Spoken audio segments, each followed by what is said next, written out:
Welcome to Thinking Deeper by 6-7. Today we're tackling a fascinating historical illusion, the physical appearance of Jesus. You probably picture him with long, flowing hair and a beard, right?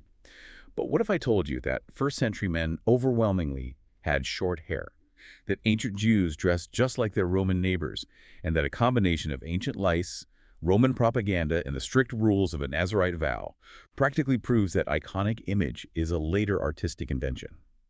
We're unpacking art history, archaeology, and ancient grooming norms to find out what a first-century Galilean actually looked like. It is such an incredible topic. And, our mission on this deep dive is really to completely strip away those centuries of Renaissance paintings. We want to get past the stained glass windows and the Byzantine icon. Right, because we want to uncover the actual anthropological reality of the first-century Mediterranean world for you.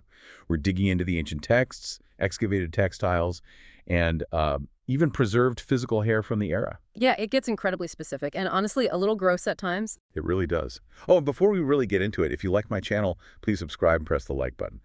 So to start this off, I think we have to acknowledge the elephant in the room, the visual baseline almost everyone has. Oh, absolutely. Because the image of a long-haired, bearded Jesus is just so ubiquitous, it barely even registers as a piece of art anymore, right?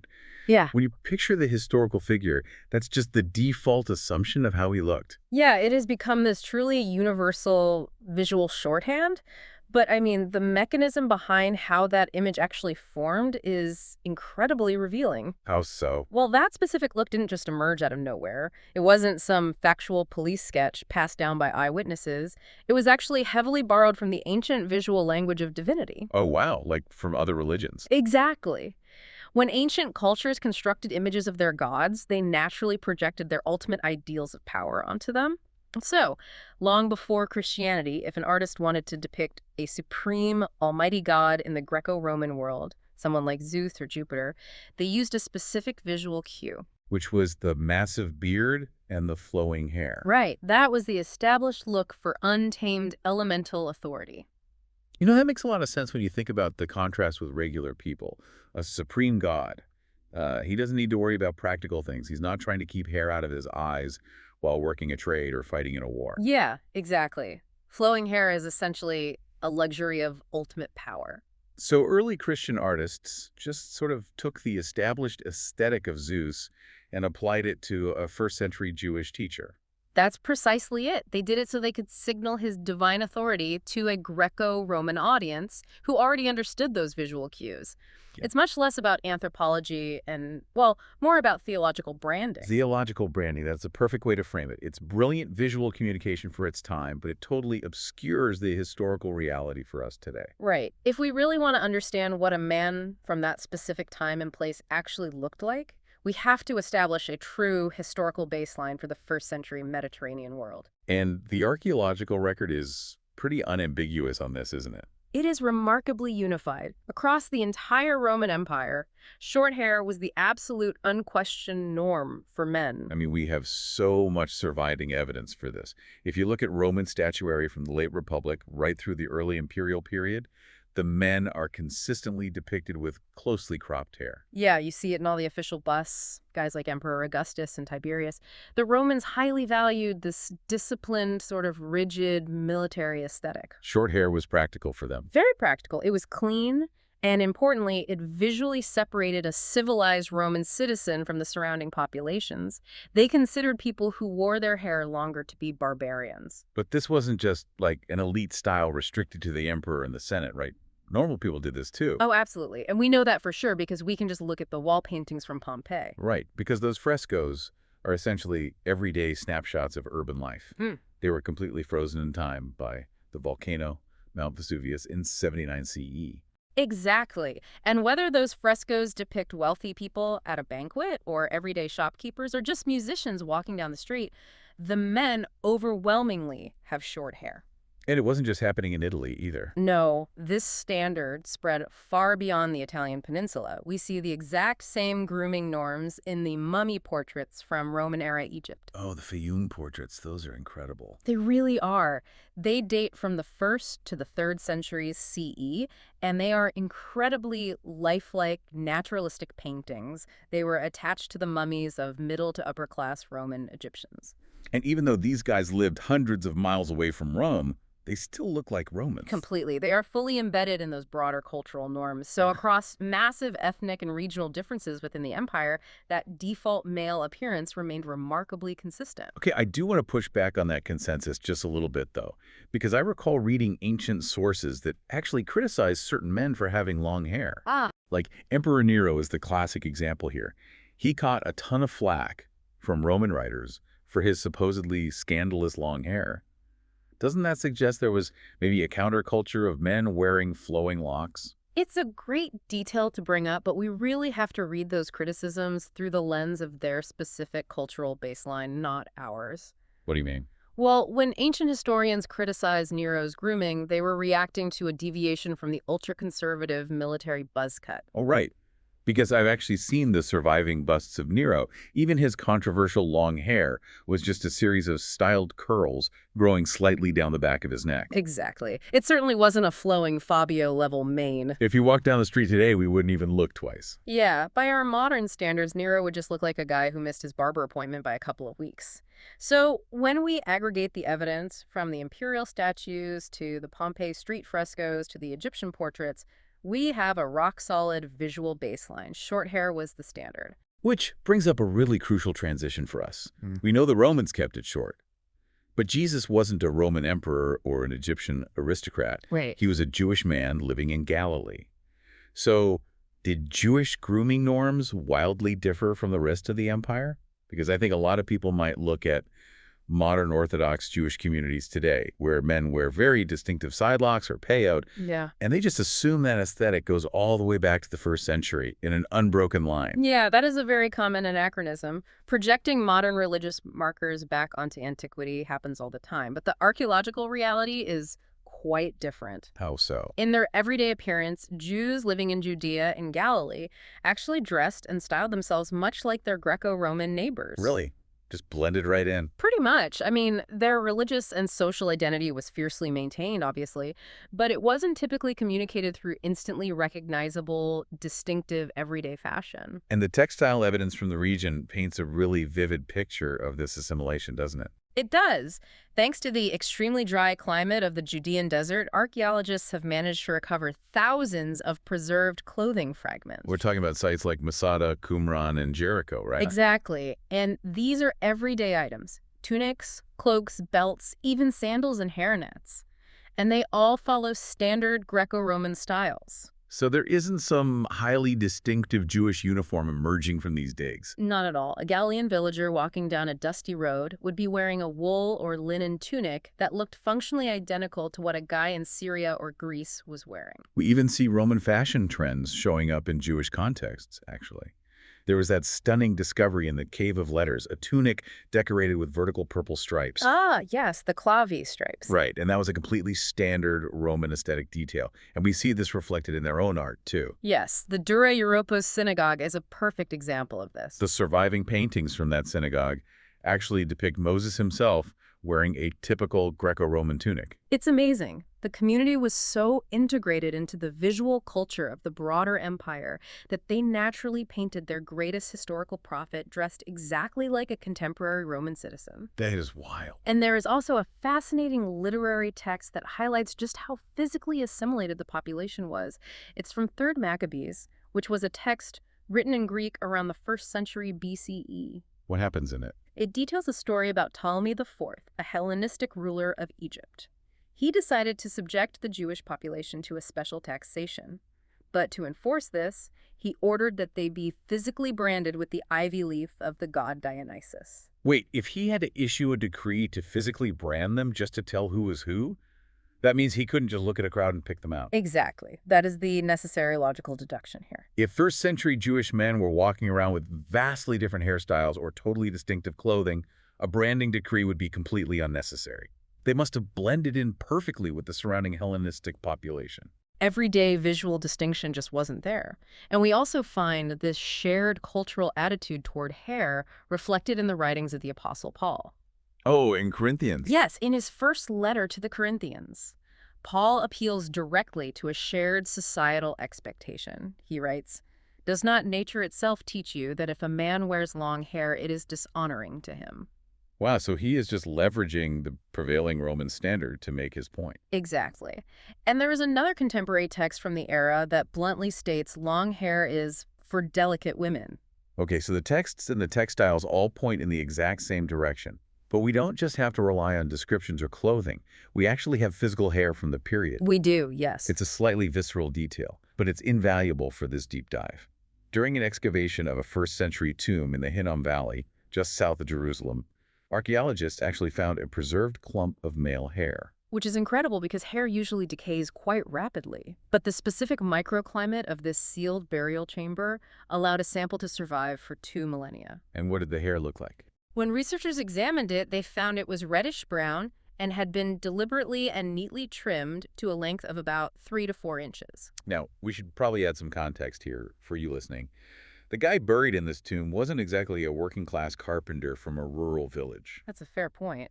The broader context of that burial complex included Greek inscriptions, imported luxury textiles, and clear signs of significant wealth. Right, so he was likely a Hellenized Jew or maybe a foreigner with extensive trade connections. Yeah, so he isn't a flawless proxy for a rural Galilean villager. However, it still provides a concrete physical data point. It proves that a man living in the vicinity of Jerusalem in the early 1st century kept his hair regularly cut to a moderate length. It perfectly aligns with those broader Roman norms we've been discussing. It does. So that covers the hair on top of the head. But what about facial hair? Because I'm thinking of the Judea Capta coins right now. Ah, the coins, yes. Right. After the Romans defeated the Jewish revolt and destroyed the temple in 70 CE, emperors Vespasian and Titus minted these commemorative coins to broadcast their victory. And the coins specifically feature male Judean captives sporting beards. They do, yes. So doesn't that mean Jewish men grew their beards out more often than the clean-shaven Romans? It's a very nuanced piece of evidence. If you look closely at those coins, you really have to ask yourself a question. Are you looking at a genuine ethnographic snapshot, or are you looking at the mechanics of Roman imperial propaganda? Oh, that's a crucial distinction. The Romans are minting these to tell a story about their own power. Precisely. It is entirely possible that Jewish men in Judea wore beards slightly more often than the average Roman citizen in Rome. But these coins were designed to communicate a very specific message to a massive, mostly illiterate empire. The message being, we have subjugated the foreigners. Right, and in Roman visual culture, a beard was the absolute easiest shorthand for foreignness or ethnic difference or a population in mourning. So the artists at the mint just used the beard to ensure everyone looking at the coin knew the captive wasn't Roman. Exactly. Even if moderate beards were relatively common in Judea, there is absolutely no evidence of a uniquely striking, flowing hairstyle setting them apart from the rest of the Mediterranean. Okay, I think the baseline is solidly established then. Mm-hmm. But whenever we talk about this topic, there's one massive counter theory that always gets thrown into the mix. The Nazarite Vow. Yes. People will say, sure, Roman and Jewish norms favored short hair, but wasn't Jesus a Nazarite? And Nazarites were strictly forbidden from cutting their hair. It is definitely the most popular defense for the long-haired aesthetic, but the theory completely unravels when you actually cross-reference it with the source texts from the period. Let's walk through how that vow actually functioned for a second. The book of Numbers, specifically chapter 6, outlines the strict rules for a Nazarite vow. Right. It was a conspicuous temporary period of extreme dedication to God. And if you took the vow, you had to abstain from 3 specific things. You could not consume any grape products, meaning absolutely no wine. You could not go near a corpse, even for a family funeral. And you could not let a razor touch your head. And we already have a really great contemporary example of someone doing this. It's highly likely that John the Baptist operated under a Nazarite vow. Oh, because the Gospels Luke explicitly notes that John abstained from wine. Exactly. John fits the anthropological profile of an ascetic taking that vow perfectly, but there is absolutely no textual basis to apply that framework to Jesus. Not at all. In fact, the historical accounts actually go out of their way to depict him actively and publicly violating the core restrictions of the Nazarite vow. Oh, right. The wine restriction is broken repeatedly. He famously turns water into wine at a wedding in the Gospel of John. He blesses and distributes a cup of wine at the Last Supper. His opponents even attempt to use his social habits against him. They criticize him as a glutton and a drunkard. And he completely ignores the restriction on corpses, too. He takes a deceased young girl by the hand and raises her back to life in the Gospel of Mark. He openly breaks two of the three foundational rules of the vow. And this is where the social dynamics of the first century Mediterranean world really lock the argument into place. You have to remember that this was a deeply entrenched honor and shame culture. Public reputation was everything. Sure. Now, I want you to imagine a man walking around with the unmistakable, uncut hair of a sacred Nazarite vow.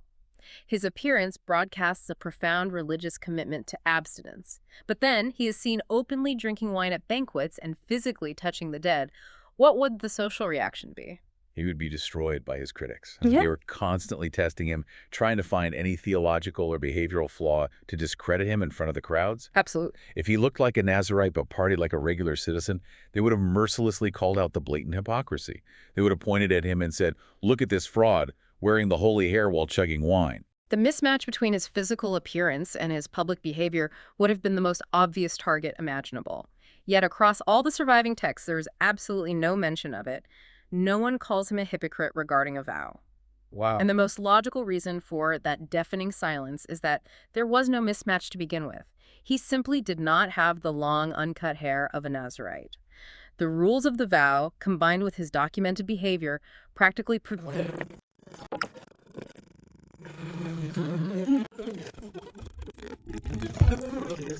evidence there. It really is. So if we completely rule out the Nazarite vow and we establish that short hair was the pragmatic norm for both Romans and Jews, why did Christian art eventually settle on the flowing hair and beard?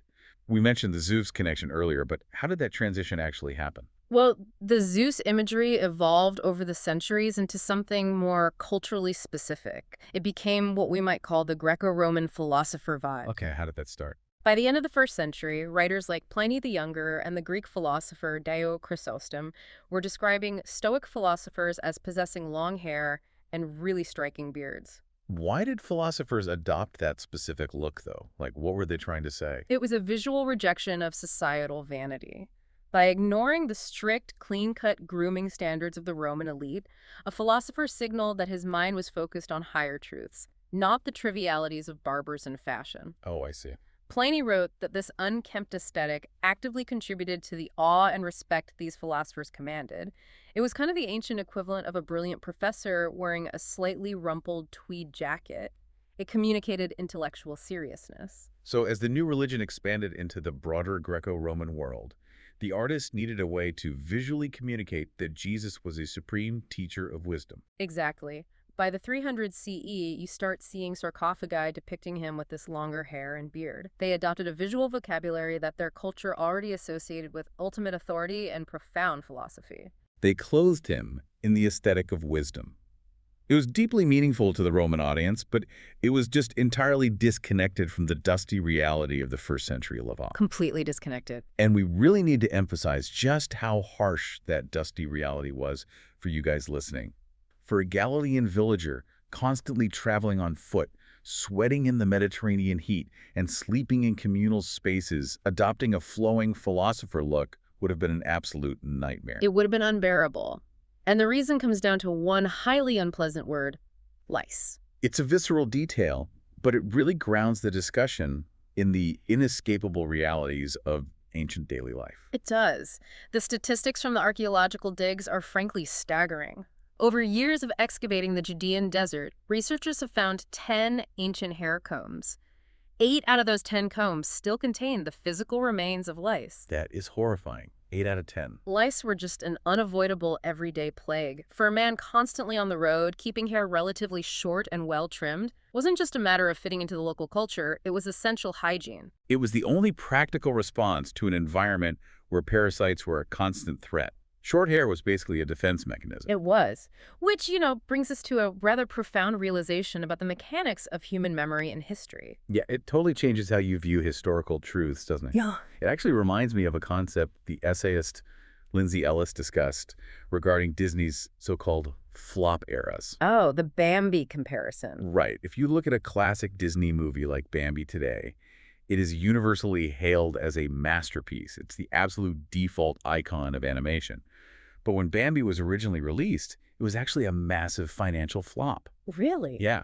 The version of history that eventually solidified and stuck in our collective cultural memory is totally disconnected from the original on-the-ground reality. That is a very apt analogy. The long-haired, bearded Jesus is arguably the most successful theological branding campaign in human history. It communicates power, divinity, and wisdom beautifully, but it is not a historical snapshot. Right, because when you aggregate all the actual evidence we just talked about, the strict Roman military grooming norms, the seamless Jewish material assimilation, the lack of a Nazarite vow, and the inescapable hygiene requirements of the ancient Near East, the historical picture is incredibly consistent. Very consistent.